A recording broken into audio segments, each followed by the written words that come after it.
Évangile de Jésus-Christ selon saint Jean.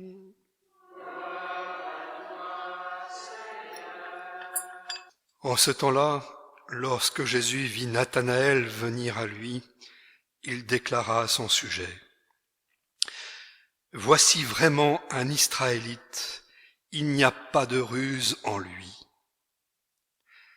Nathanaël lui demande: « D'où me connais-tu » Jésus lui répond: « Avant que Philippe t'appelle, quand tu étais sous le figuier, je t'ai vu. » Nathanaël lui dit: « Rabbi, c'est toi le Fils de Dieu, c'est toi le roi d'Israël. » Jésus reprend: « Je te dis que je t'ai vu sous le figuier, et c'est pour cela que tu crois. Tu verras des choses plus grandes encore. » Et il ajoute: « Amen, amen, je vous le dis. Vous verrez le ciel ouvert et les anges de Dieu monter et descendre au-dessus du Fils de l'homme. » Acclamons la parole de Dieu. Seigneur.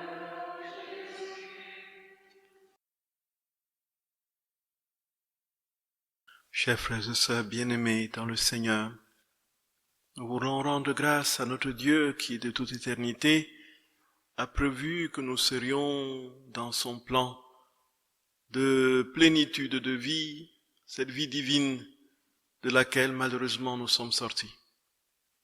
Et lorsqu'il avait prévu, frères et sœurs d'amour, il avait mis à notre disposition tous les éléments, tout ce qui était nécessaire pour que nous demeurions et vivions justement dans sa vie de manière permanente.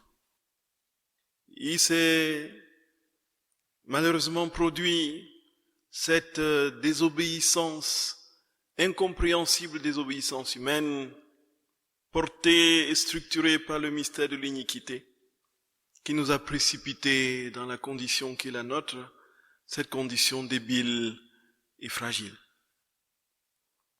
Dans le plan de Dieu, tout était prévu pour que nous soyons toujours dans sa sphère. Et dans ce plan, naturellement, il y avait les anges. Il avait prévu que les anges seraient l'escorte de l'homme. L'homme serait entièrement, continuellement escorté par les anges qui, l'un montrant le chemin, l'autre lui donnant des inspirations divines et lui permettant de recevoir toujours plus pleinement les éclats de la vie de Dieu. Un autre pour le protéger, le garder loin de toute possibilité de sortie de cette vie divine. Les anges, frères et sœurs bien-aimés, comme dit notre Seigneur, ont été créés avec tous les autres éléments de la création pour l'homme et en vue de l'homme. Et comme notre Seigneur a de l'ordre, comme c'est un Dieu d'ordre, comme il le dit lui-même, il a structuré ses anges en hiérarchie. De sorte que on peut l'avoir dans les traités d'angélologie, les 9 cœurs d'anges. On a, frères et sœurs bien-aimés, en avant-dernier les archanges, ensuite les anges.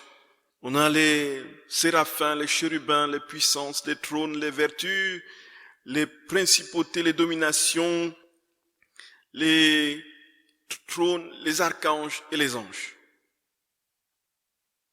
Et les archanges, frères et sœurs bien-aimés, ont une mission particulière. Il est dit, selon ce que nous entendons dans le livre de l'Apocalypse, que le Michel a été celui qui a précipité le dragon infernal. Lucifer, celui qui a eu le toupet incompréhensible de se lever contre le dessein de Dieu. Il a généré ainsi une révolte céleste et Michel, qui signifie qui est comme Dieu, prend la défense du Très-Haut et précipite le dragon. Celui qui était l'ange de lumière devient dragon. Et voilà la naissance de l'enfer. Michel est invoqué, frères et sœurs, comme nous le savons, point besoin de dire plus, pour nous défendre contre les assauts du mal, contre les puissances de ténèbres. Saint Michel est particulièrement puissant pour nous conduire sur les chemins de la vérité avec autorité, avec autorité. Saint Michel est l'archange de l'autorité. L'autorité contre tout ce qui n'est pas Dieu, contre tout ce qui contrarie la vérité d'une part, contre tout ce qui contrarie son amour et sa puissance. Voilà, frères et sœurs bien-aimés. Et nous avons très souvent, et nous le voyons, que l'invocation de Saint Michel Archange, lorsque ça devient quotidien, régulier, lorsque ça devient pratiquement de l'ordre d'une habitude, on voit bien que non seulement nous grandissons dans une pleine connaissance de Dieu, mais aussi nous sommes très souvent forts et absolument résistants devant tout ce qui peut nous faire trembler. Même si nous sommes atteints, nous ne sommes pas brisés, nous ne flanchons pas. Et le courage du combat nous est donné par son intercession, sa protection. De sorte, frères et sœurs bien-aimés, qu'il nous est absolument indispensable d'invoquer ces saints archanges pour les luttes terribles que nous menons contre les affres de l'ennemi d'une part et contre les affres du péché, puisque le péché, justement, est la fissure dans laquelle l'ennemi prend place et atteint notre âme. Gabriel signifie la force de Dieu. Gabriel est celui qui annonce le message unique de l'incarnation. L'incarnation qui était prévue pour que Dieu vienne, frères et sœurs bien-aimés, régner comme notre Seigneur nous le révèle, régner avec des esprits et des âmes tout aussi semblables à lui. Gabriel est réduit à donner justement le message d'une incarnation en vue du salut.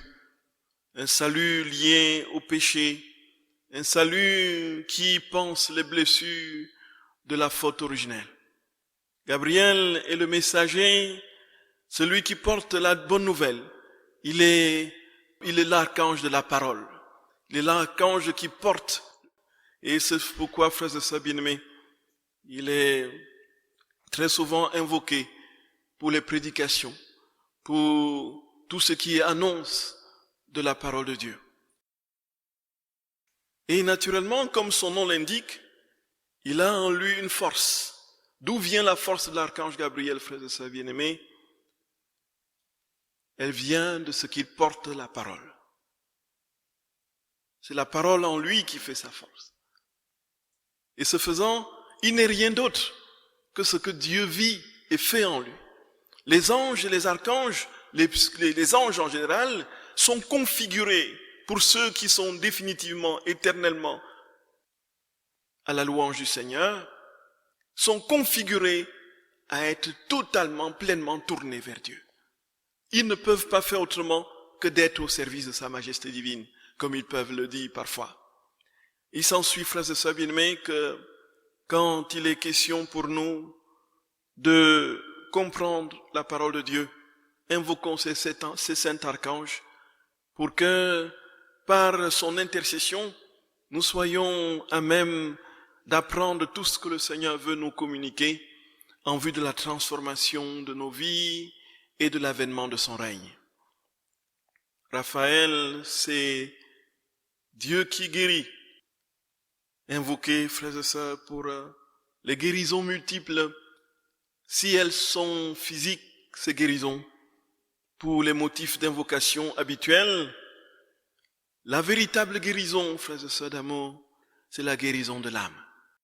Lorsque l'âme est encroûtée, enténébrée, et marquée par la morsure du péché et ses conséquences, la tristesse, l'abattement, le découragement, le désespoir qui pousse ses tentacules jusqu'à la désespérance, Saint Raphaël est invoqué pour, comme il a guéri Tobie, et qu'il a ainsi ressuscité de tous les découragements, de tous les désespoirs liés à la multiplication de ses échecs conjugaux.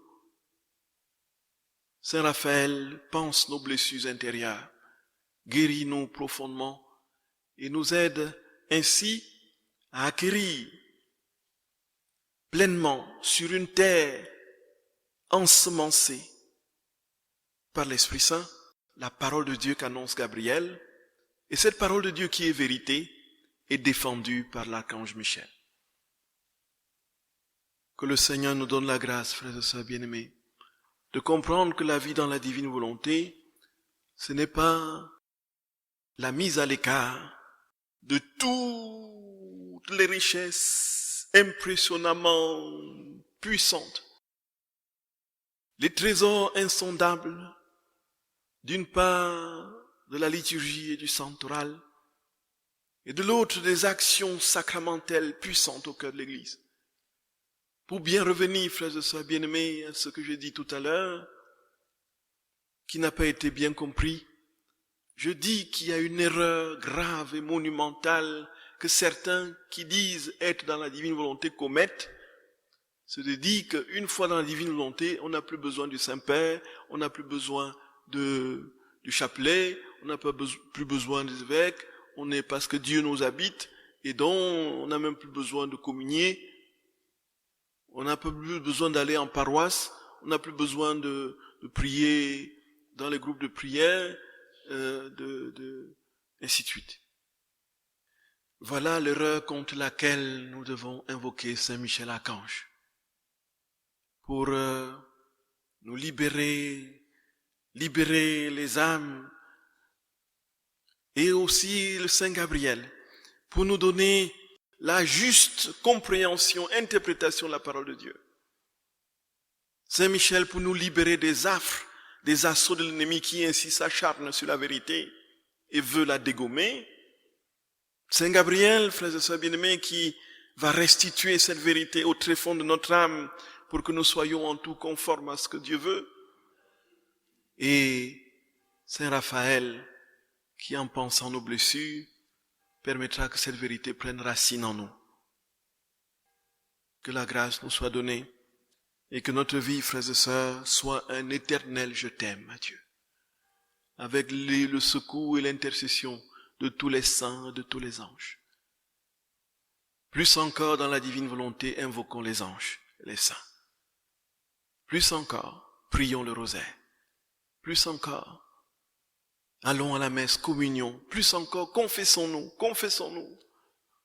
Plus encore, laissons Dieu, frères et sœurs bien-aimés, dans le fiat de la sanctification, avec tous les sacrements, manifester sa vie en nous. Que notre vie soit un je t'aime, un je t'aime, un je t'aime, un je t'aime, un je t'aime.